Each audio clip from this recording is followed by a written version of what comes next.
दुर्गा कवच।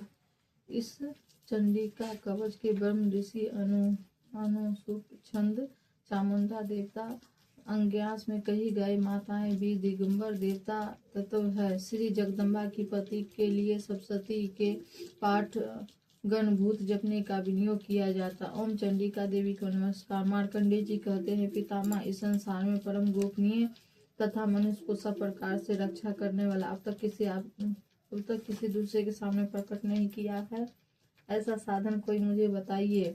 ब्राह्मण जी बोले, ब्राह्मण ऐसा साधन तो एक देवी कवच ही है जो गोपनीय से भी परम गोपनीय है, पवित्र तथा संपूर्ण प्राणियों का उपकार करने वाला है। महामुनि उसे श्रवण करो।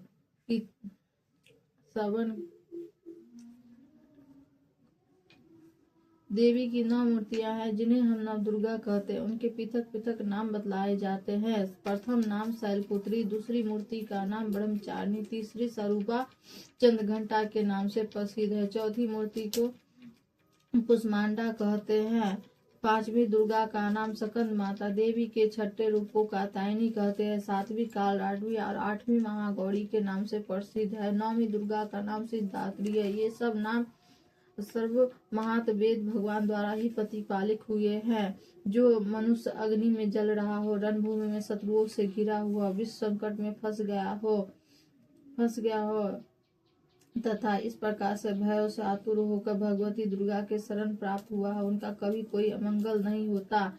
युद्ध के समय संकट पड़ने पर उनके ऊपर कोई विपत्ति नहीं दिखाई देती, शोक दुख और भय की प्राप्ति नहीं होती।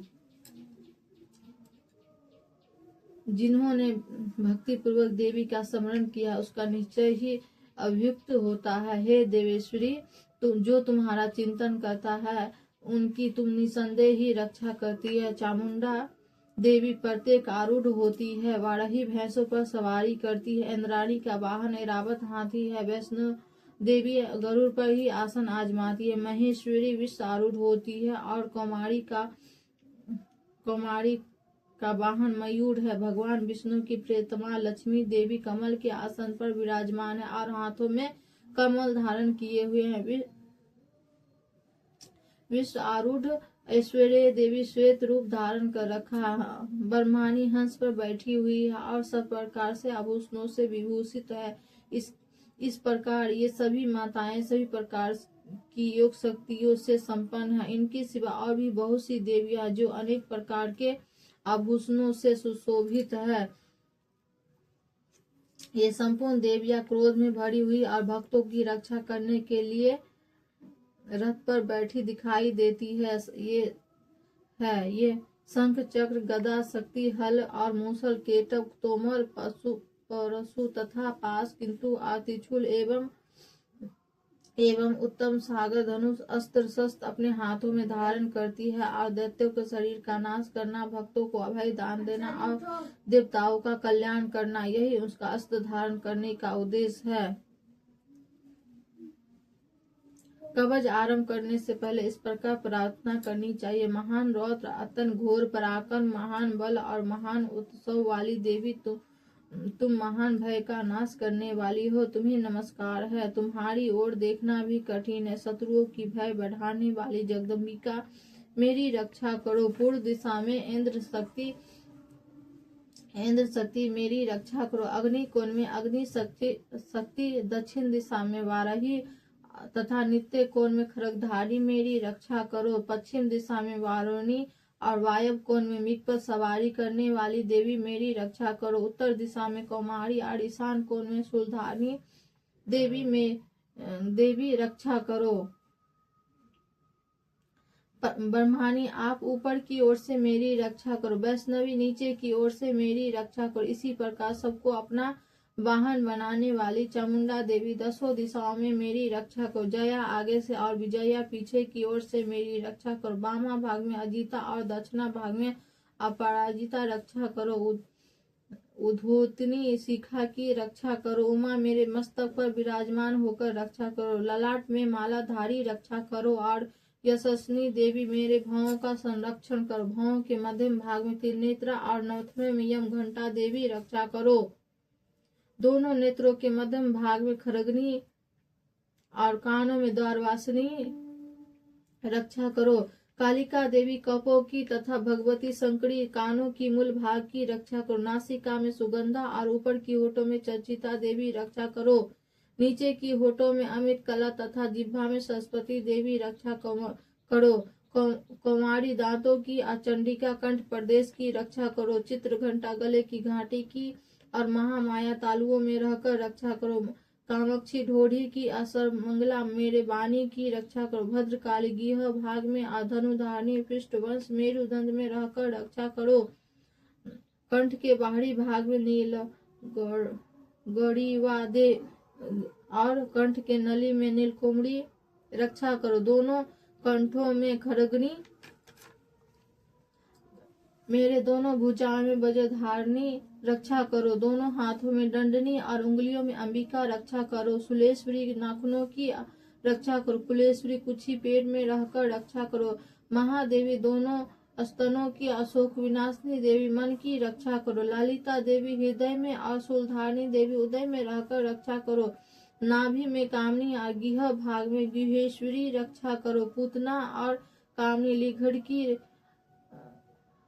लिघड़ की और महिषवाणी गुदा की रक्षा करो। भगवती कटी भाग में अविंध्यवासिनी घुटनों की रक्षा करो। संपूर्ण कामनाओं को देने वाली महाबला देवी दोनों पिंडियों की रक्षा करो। नरसिंही दोनों घुटियों की और तेजस्विनी देवी दोनों चरणों की पृष्ठभाग की रक्षा करो। श्री देवी पैरों की उंगलियों की और तलवासिनी देवी पैरों के तलुओं में रहकर रक्षा करो। अपनी ढाढ़ों के कारण भयंकर दिखाई देने वाली दंडकराली देवी नाखूनों की और उधर केसनी देवी केसों की रक्षा करो। रोमा बलियों के छिद्रों में कावेरी और त्वचा में बागेश्वरी रक्षा करो। पार्वती देवी रक्त मज्जा वास मांस हड्डी और मेदक की रक्षा करो। आंतों की कालरात्रि और पीतों की मुकेश्वरी रक्षा करो। मूला भाग आदि कमला केशों में पार्वती देवी और कफ में चूड़ामणि देवी स्थिर होकर रक्षा करो। नख के तेज में ज्वालामुखी रक्षा करो। जिसका किसी भी अस्त्र भेद नहीं हो सकता, वो अभया देवी शरीर की समस्त संध्याओं में रहकर रक्षा करे। ब्रह्माणी आप मेरे वीर की रक्षा करो। क्षेत्रेश्वरी छाया की तथा धर्मधारिणी देवी मेरे अहंकार मन और बुद्धि की रक्षा करो। हाथों में वज्र धारण करने वाली वज्रहस्ती देवी मेरे प्राण अपान व्यान उदान और समान वायु की रक्षा करो। कल्याण से सुशोभित होने वाली भगवती कल्याण शोभना मेरे प्राण की रक्षा करो। रस रूप गंध शब्द और स्पर्श इन विषयों का अनुभव देते समय योगिनी देवी रक्षा करो। सत्गुण राजगुण और तमोगुण की रक्षा सदा नारायणी देवी करो। वाराही वायु की रक्षा कर वैष्णवी धर्म की रक्षा करे तथा चक्र धारण करने वाली देवी यश कीर्ति लक्ष्मी तथा लक्ष्मी धन तथा विद्या की रक्षा करे। इंद्राणी आप मेरे गोत्र की रक्षा करे। चंडी के तुम मेरे पशुओं की रक्षा करो। महालक्ष्मी पुत्रों की पुत्री की रक्षा करो। मेरे भैरवी पति की रक्षा करो। मेरे पथ की सुपथा और मार्ग की क्षेमकरी रक्षा करो। राजा के दरबार में महालक्ष्मी रक्षा करे तथा सब ओर से व्याप्त रहने वाली विजया देवी संपूर्ण भयों से मेरी रक्षा करो। देवी जो स्थान कवच में नहीं कहा गया है अथवा रक्षा से रहित हो वह सब तुम्हारे द्वारा सुरक्षित हो, क्योंकि तुम विजयशालिनी और पाप नाशनी हो। यदि अपने शरीर का भला चाहे तो मनुष्य बिना कवच के कहीं भी एक पग न जाए। कवच का पाठ करके ही यात्रा करे। कवच के द्वारा सब ओर से सुरक्षित मनुष्य जहाँ जहाँ भी जाता है वहाँ वहाँ उसे धन लाभ होता है। संपूर्ण कामनाओं को सिद्धि होती है। वह जिस अभिवस्तु का चिंतन करता उसको निश्चय ही प्राप्त कर लेता है। वह पुरुष इस पृथ्वी पर तुलना रहित महान ऐश्वर्य का भागी होता है। कवच से सुरक्षित मनुष्य निर्भय हो जाता है। युद्ध के समय युद्ध में उसकी पराजय नहीं होती तथा वह तीनों लोकों में पूजनीय होता है। देवी का यह कवच देवताओं के लिए भी दुर्लभ है। जो प्रतिदिन नित्य पूर्वक तीनों संध्या के समय श्रद्धा के साथ इसका पाठ करता है उसे देवी कला प्राप्त होता है।